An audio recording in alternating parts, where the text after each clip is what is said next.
O deserto ardia sob o sol implacável, e Israel, conduzido pela nuvem do Senhor, seguia sua jornada em meio às areias intermináveis. Mas enquanto os pés marchavam sob a direção divina, os corações muitas vezes tropeçavam em sombras mais perigosas do que qualquer inimigo externo: a murmuração, o orgulho, a inveja. E dessa vez não foram os anônimos do povo que se levantaram em desafio, mas sangue da própria casa de Moisés. Miriam, sua irmã, a profetisa que outrora ergueu o cântico de vitória no Mar Vermelho, agora erguia a voz contra o ungido de Deus.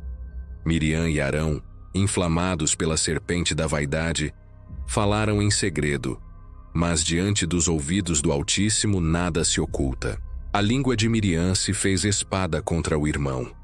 Questionava a autoridade de Moisés, desprezava sua esposa estrangeira e insinuava que o espírito de revelação não repousava apenas sobre ele. Porventura falou o Senhor somente por Moisés?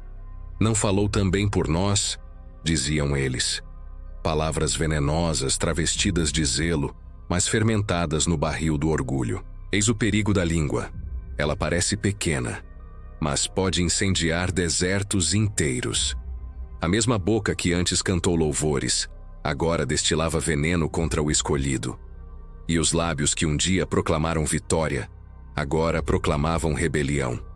O que parecia apenas descontentamento, era na verdade afronta ao próprio Deus, pois atacar o servo é atacar o Senhor que o levantou. Mas a Escritura declara: o Senhor ouviu isso. Não apenas ouviu, mas se levantou em sua ira. A nuvem desceu com peso sobre o tabernáculo, e a glória divina convocou os 3 irmãos diante da tenda da congregação. Não havia mais segredos, não havia mais disfarces. O murmúrio escondido foi trazido à luz diante de toda a nação. E ali, diante da presença, a disputa doméstica se revelou julgamento celestial. O Senhor falou em trovões de autoridade. Moisés não era um profeta comum, a quem ele se revelava em sonhos ou visões. Com Moisés, ele falava boca a boca, face a face, como um homem com seu amigo. E se assim era, como ousaram Miriam e Arão levantar-se contra aquele que carregava o peso da glória? O silêncio caiu como lâmina. Arão tremia. Miriam sentiu em sua carne o peso da acusação. A ira do Senhor se acendeu contra eles e, como fogo que consome o palha, partiu do tabernáculo. E quando a glória se retirou, deixando o silêncio e o terror, Miriam estava coberta de lepra, sua pele outrora viva, agora branca como neve de morte. O orgulho que inflamou sua língua, agora queimava em sua carne. O corpo se tornara testemunho vivo do juízo divino.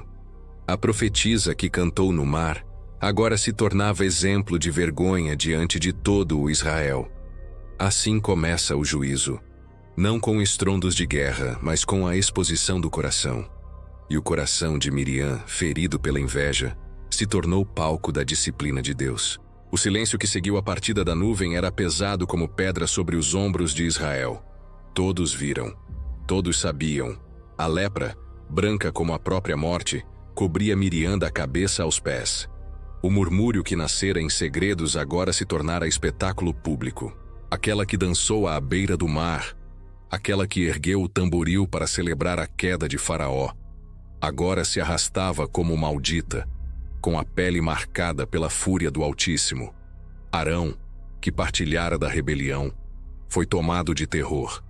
Ele olhou para a irmã e viu nela não apenas a carne apodrecida, mas o reflexo de sua própria culpa. Tremendo, lançou-se aos pés de Moisés. Aquele que antes desprezara, agora implorava de joelhos. A voz sacerdotal que tantas vezes intercedera pelo povo, agora gemia por sua própria casa. Ah, meu Senhor, não ponhas sobre nós este pecado, clamou Arão com o rosto em pó, em que loucamente pecamos, que ela não seja como um morto cuja carne já está meio consumida ao sair do ventre de sua mãe. Palavras desesperadas, reconhecendo o abismo em que haviam caído. O sacerdote que devia se erguer como exemplo, agora suplicava como réu. A vergonha ardia mais que o sol do deserto. Moisés, o homem mais manso da terra, não se ergueu em triunfo sobre os acusadores. Não respondeu com desprezo, nem exigiu vingança. Em vez disso, fez o que sempre fazia. Caiu diante do Senhor e levantou a voz em intercessão. Ó Deus, rogo-te, Sara, rogo-te. A oração foi curta, mas carregada de lágrimas. O coração do mediador pulsava com paixão, até mesmo por quem se levantara contra ele. E o Senhor respondeu, não com suavidade, mas com severidade pedagógica. Se seu pai lhe cuspisse no rosto, não teria ela vergonha por 7 dias? Seja, pois, fechada fora do arraial por 7 dias, e depois será recolhida. Assim disse o Altíssimo. Não haveria morte para Miriam, mas haveria humilhação. Não haveria destruição final, mas haveria disciplina diante de toda a congregação. A sentença caiu como trovão. A profetisa deveria ser expulsa do meio do povo. A lepra não era apenas doença, mas símbolo de impureza e de separação. Miriam, que desejara exaltar-se acima do servo de Deus, agora se via lançada fora do acampamento, sozinha, carregando sobre o corpo a vergonha de sua língua rebelde. O pecado que começou com palavras secretas terminou em exclusão pública. E Israel parou. O povo não pôde prosseguir em sua marcha enquanto Miriam estivesse afastada. A rebelião de uma só língua atrasou o passo de toda a nação. Era como se Deus lembrasse a todos que nenhum pecado é pequeno, que nenhuma murmuração é inofensiva. Aquela lepra pregava um sermão visível. A inveja paralisa, a soberba atrasa, e a disciplina de Deus é inevitável. Por 7 dias Miriam esteve fora, como morta entre os vivos, como exilada do próprio povo que antes a celebrava. E cada olhar, cada silêncio, cada dia de espera era um testemunho da ira divina contra a língua que ousa se levantar contra o ungido. Assim, a história se fez carne, e a lepra se tornou escritura viva no corpo da profetisa. A rebelião que começou na sombra terminou diante do sol. A língua que murmurou em segredo agora se calava na vergonha pública. E Israel aprendeu, com lágrimas, silêncio e espera, que o Senhor não tolera a língua soberba, nem o coração invejoso. 7 dias de silêncio. 7 dias em que o acampamento de Israel ficou imóvel, como que paralisado pela sombra de uma só língua. A vida no deserto, que seguia em marchas e trombetas, ficou suspensa em espera. Todos olhavam para fora do arraial, onde Miriam estava exilada, sua carne branca como pó de morte, seu corpo carregando em si o peso da disciplina divina. O povo murmurava entre si, mas nenhum ousava zombar. Nenhum ousava repetir o pecado da profetisa. A cena falava mais alto que 1000 palavras. Quem se levanta contra a ordem do Senhor e contra os escolhidos do Altíssimo, atrai sobre si o olhar ardente do Deus vivo. A lepra em Miriam não era apenas doença, era sermão visível. Era a carne pregando a mensagem que a língua pervertida havia rejeitado. O corpo se tornara testemunha contra a própria boca. E Israel compreendeu que não há voz que se ergue contra o servo do Senhor sem colher resposta dos céus.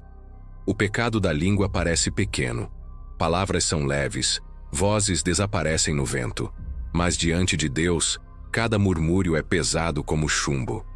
A língua é um fogo, diria mais tarde Tiago, um mundo de iniquidade. Foi pela língua que a serpente enganou, foi pela língua que os homens zombaram dos profetas, e foi pela língua que Miriam tentou corroer a autoridade do escolhido. O castigo, contudo, não foi apenas contra Miriam, foi lição para toda a congregação. A marcha de Israel ficou suspensa, parada pelo pecado de uma só boca. O destino coletivo foi detido pelo erro individual. Assim o Senhor mostra que nenhum pecado é privado, nenhum veneno da língua permanece oculto. O mal de uma língua pode atrasar toda uma nação. E havia ainda o peso da vergonha. Se a lepra isolava, também humilhava. Miriam, que uma vez liderara cânticos de vitória, agora gemia sozinha fora do arraial.